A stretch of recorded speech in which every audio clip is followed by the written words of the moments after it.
Hello friends, ഞങ്ങൾ മലപ്പുറത്തൊരു ചടങ്ങിൽ പങ്കെടുത്തു.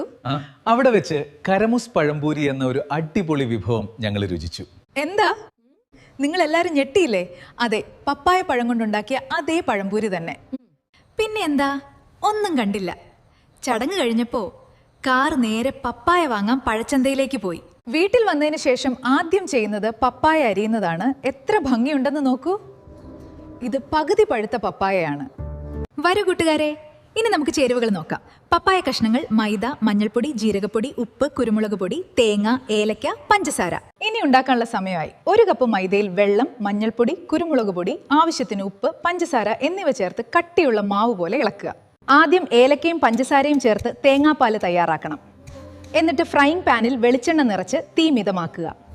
ഇനി ഈ തിൻ സ്ലൈസ്ഡ് പപ്പായ കഷ്ണങ്ങൾ ഓരോന്നായി മാവിൽ മുക്കി വറുക്കുക. വറുക്കുമ്പോൾ തീ കൂട്ടരുത്.